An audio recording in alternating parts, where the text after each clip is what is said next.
يا غايب ليه ما تسأل أحبابك اللي يحبونك ويناموا الليل عيونك. أنا بفكر. Assalamualaikum warahmatullahi wabarakatuh. Rabbi israh li sadri wa yassir li amri wahlul 'uqdatam min lisani yafqahu qawli. Amma ba'du. Berbicara mengenai zakat, perlu teman-teman ketahui bahwasannya semakin bertambahnya hari, semakin bertambahnya tahun, pengelolaan zakat semakin berkembang. Ada dua jenis organisasi zakat, yakni Badan Amil Zakat dan Lembaga Amil Zakat. Tetapi kenyataannya di Indonesia masih banyak orang-orang masyarakat muslim yang belum begitu percaya kepada Lembaga Amil Zakat. Mereka masih bingung bagaimana cara mengelola zakat, menghitung zakat, dan menyalurkan zakat. Untuk itu, kami dari kelompok 2 akan menjelaskan dan menganalisis bagaimana pengelolaan zakat dan program zakat di salah satu lembaga zakat nasional, yakni Panti Yatim Indonesia, yang terletak di Kecamatan Ujung Berung, Kabupaten Bandung, Jawa Barat. Di sini teman-teman bisa mengetahui sejarah berdirinya Panti Yatim Indonesia, visi misinya, dan program pengelolaan zakatnya yang akan dijelaskan oleh teman-teman dari kelompok 2. Assalamualaikum warahmatullahi wabarakatuh. Terima kasih banyak kepada Bu Moderator yang telah memberikan kesempatan kepada saya untuk menjelaskan tentang pengertian zakat, pengertian infak, dan pengertian sedekah. Untuk pertama, langsung saja saya izin menjelaskan untuk pengertian zakat itu sendiri. Pengertian zakat itu sendiri menurut bahasa yang artinya bersih, tumbuh, berkembang, dan berkah. Sedangkan zakat menurut istilah adalah mengeluarkan sebagian harta yang dimiliki oleh seseorang untuk diberikan kepada orang yang berhak menerima zakat. Nah, dalam kitab Ihya Ulumuddin itu ada 6 zakat atau harta yang wajib dikeluarkan untuk menunaikan zakat. Yang pertama itu ada binatang ternak, hasil pertanian, emas perak, harta dagang, zakat profesi, harta tambang. Nah, dari 6 tersebut wajib dikeluarkan zakat apabila seseorang itu sudah memiliki harta tersebut kurang lebih selama setahun. Jadi kalau udah melebihi setahun, seseorang itu wajib mengeluarkan zakatnya. Contoh, jika seseorang memiliki seekor kambing atau binatang ternak kambing lebih dari 40 ekor dan mencapai setahun lebih, maka orang itu wajib mengeluarkan zakat kepada orang yang berhak menerima zakat. Dalam Al-Quran, surat At-Taubah ayat 60 dijelaskan ada 8 golongan yang berhak menerima zakat, yakni orang-orang yang fakir, orang miskin, amil zakat, mu'alaf, memerdekakan hamba sahaya, gorim, fisabilillah, dan musafir.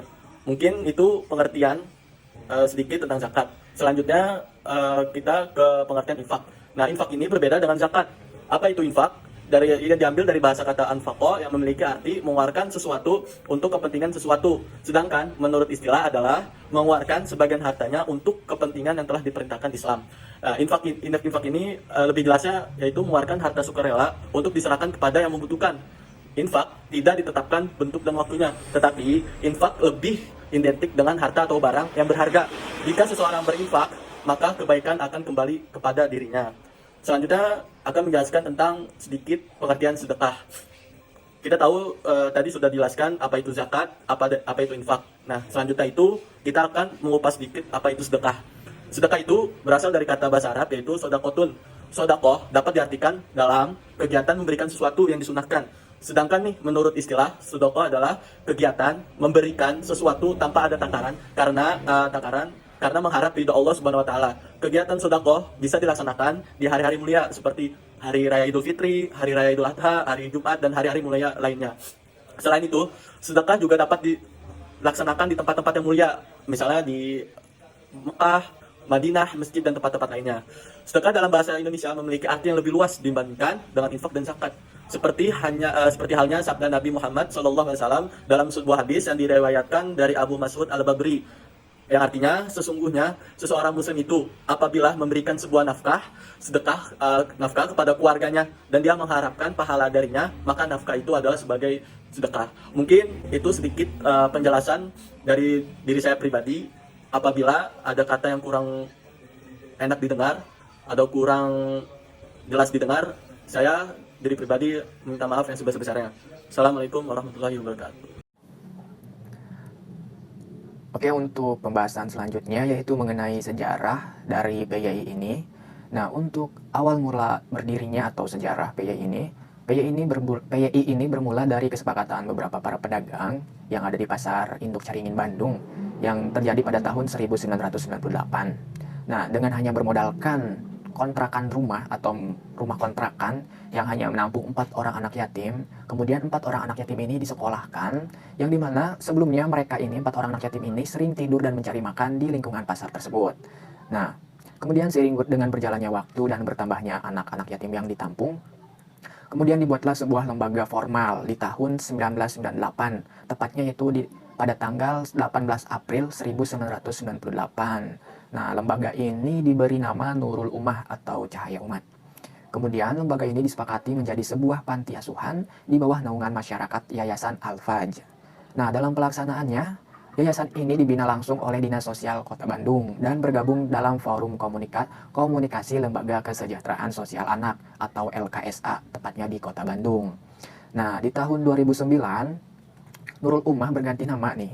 Nurul Ummah ini berganti nama menjadi Panti Yatim Indonesia atau disingkat PYI dan mengubah sistem manajemen lembaganya menjadi sistem pelayanan kepada anak asuh dan kepada donatur serta pembukaan beberapa cabang asrama nih. Jadi PYI ini membuka beberapa cabang asrama di wilayah Bandung yang mengusung sebuah slogan. Nah, slogannya ini bertema menyayangi sepenuh hati, kepercayaan donatur kepada kami semakin meningkat. Nah, kemudian di tahun 2019, Panti Yatim Indonesia ini melakukan sebuah transformasi dari yang awalnya panti asuhan, kemudian berubah menjadi Lembaga Amil Zakat Nasional atau Lajnas. Nah, perubahan ini menjadikan PYI dapat berkembang lebih luas dan pemberdayaannya dan penyaluran zakatnya, sodakohnya, infaknya, dan wakafnya secara internet bisa disalurkan secara lebih luas dan secara nasional. Kemudian lembaga ini hadir untuk mengurangi masalah-masalah kemiskinan dengan cara bekerja sama dengan berbagai lapisan masyarakat. Nah, jadi untuk menjadikan lembaga ini agar lebih berkembang, jadi mereka bekerja sama dengan berbagai lapisan masyarakat dan mendukung usaha kecil mikro atau usaha lainnya di lingkungan sekitar dengan memberikan sebuah tambahan modal atau berupa perbaikan tempat usaha. Nah, lembaga ini juga membuat program-program berupa sembako untuk masyarakat kurang mampu, dan selain itu juga berperan dalam kegiatan sosial dan pendidikan di Kota Bandung dan sekitarnya. Oke, sekian. Terima kasih. Baik, di sini saya akan menjelaskan mengenai visi dan misi PYI. Nah, PYI ataupun Panti Yatim Indonesia adalah lembaga amil zakat nasional yang memiliki visi mewujudkan lembaga amil zakat yang unggul, amanah, dan berperan aktif dalam pembangunan sumber daya manusia berdasarkan pemberdayaan. Sedangkan misi dari PYI adalah mengorganisasikan sumber daya dan melakukan pemberdayaan potensi umat untuk kesejahteraan manusia. Mengenai pendidikan, kesehatan, dan juga dakwah, mengoptimalisasi pengelolaan dan ziswak, yaitu zakat, infak, sedekah, dan juga wakaf. Dan kemanusiaan sesuai syariat Islam dan undang-undang yang berlaku. Bersinergi membangun program pemberdayaan dan pendayagunaan dengan menguatkan jaringan filantropi nasional dan juga internasional. Mungkin hanya itu yang dapat saya sampaikan mengenai visi dan misi PYI ataupun Panti Yatim Indonesia. Sekian dan terima kasih. Oke, bismillahirrahmanirrahim. Assalamualaikum warahmatullahi wabarakatuh. Perkenalkan, nama saya Padi Ramadan dari kelompok 2. Insya Allah pada kesempatan kali ini saya akan menjelaskan tentang program PYI. Tema program kerja PYI yang sudah dilakukan dan berjalan, salah satunya yaitu Kangen Lebaran, Rindu Ramadan, I Love You Zakat, dan Bahagia, Indah Baper Asrama, Setia Mesra, dan I Love You Yatim. Apalagi di bulan Ramadan ini, YPI selalu menyalurkan 300 paket sahur dan buka puasa untuk masyarakat Duapa, salah satunya di Desa Karangbenda, Parigi, Kabupaten Pangandaran. Ternyata bukan hanya paket puasa dan sahur, tetapi YPI juga menyalurkan parcel lebaran dan THR kepada kaum Duapa. Program YPI pada umumnya yaitu mencakup terhadap kemandirian yatim Duapa, pendidikan, dakwah, kemanusiaan, dan ekonomi.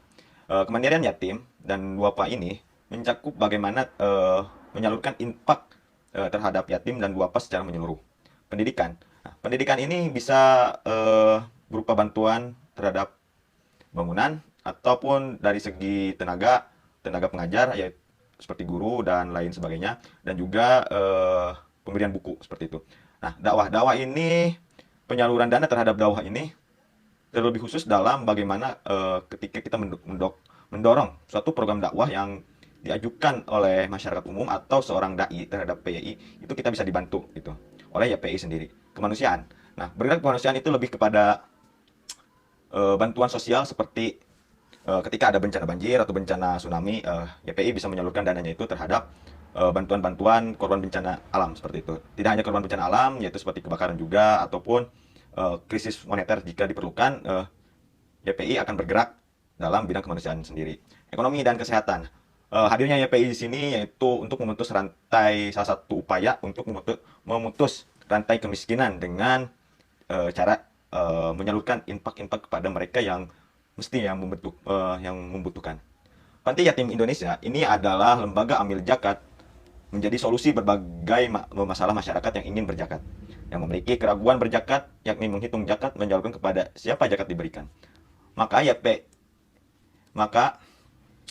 YPI ada dan berdiri untuk mempermudah masyarakat dalam mengelola dan memberdayakan zakat. Mereka yang ingin membayar zakat sekarang di YPI sudah tersedia secara online. Bisa bayar melalui rekening, e-wallet, dan lain-lain. Tinggal memilih kita berzakat untuk didonasikan kepada siapa. Ada anak yatim piatu, kaum duafa, para janda, dan lain-lain. Penutup, dalam Islam, zakat itu sebagai hal yang biasa menghapus kemiskinan, tetapi banyak orang yang tidak menyadari hal tersebut. Dari masa ke masa sampai saat ini banyak orang-orang yang belum begitu percaya pada lembaga zakat, dan orang-orang itu masih kurang dalam kesadarannya mengetahui wajibnya zakat. Maka dari itu negara membentuk lembaga pengelolaan zakat di tingkat pusat, provinsi, dan kabupaten. Apa bukti dari pengelolaan zakat, yakni adanya Bajnas dan Laj atau lembaga amil zakat. Jadi adanya Bajnas dan Laj bisa mempermudah kita masyarakat semuanya untuk membayar zakat tanpa adanya alasan bayar zakat jauh, karena di setiap kabupaten, provinsi, dan pusat sudah ada. Karena sekarang juga sudah ada bayar secara online dan tidak ada alasan susah hitungannya. Susah bayarnya karena semuanya sudah dibantu oleh Bajnas maupun Laj. Salah satu contoh lembaga amil zakat adalah PYI, yaitu Panti Yatim Indonesia, yang mengelola zakat, infak, dan sodakoh yang dikhususkan untuk para anak yatim piatu, anak terlantar, dan kaum duafa. Terima kasih dari saya. Billahi taufiq wal hidayah. Wassalamualaikum warahmatullahi wabarakatuh. Kita sudah mendengarkan penjelasan dari teman-teman kelompok 2. Bahwasannya kita bisa mengetahui Panti Yatim Indonesia yang bergerak pada lembaga amil zakat itu memiliki tujuan, yakni mengelola dana ziswaf. Lembaga ini berkhidmat untuk menangani anak yatim piatu, anak yang terlantar, dan para kaum duafa. Apalagi di musim COVID-19 ini, pastinya banyak orang-orang yang mengalami kesulitan. Banyak perekonomian rakyat yang runtuh, kemiskinan di mana-mana. Dan zakat merupakan salah satu solusi untuk membantu mereka dalam menghadapi pandemi ini dengan cara yakni orang-orang yang mampu menyalurkan zakat kepada mereka. Pada dasarnya, zakat itu dapat menghapus kemiskinan, tetapi banyak orang-orang yang belum menyadari hal tersebut. Adanya Basnas maupun Las ternyata bisa mempermudah kita, masyarakat muslim, untuk membayar zakat tanpa ada alasan bayar zakat itu jauh. Karena sekarang itu bayar zakat sudah ada sistem secara online. Maka tidak ada alasan susah hitungnya, susah bayarnya, karena semuanya sudah dibantu oleh Basnas maupun Las. Sekian penjelasan dari kelompok 2. Semoga bermanfaat. Wassalamualaikum warahmatullahi wabarakatuh.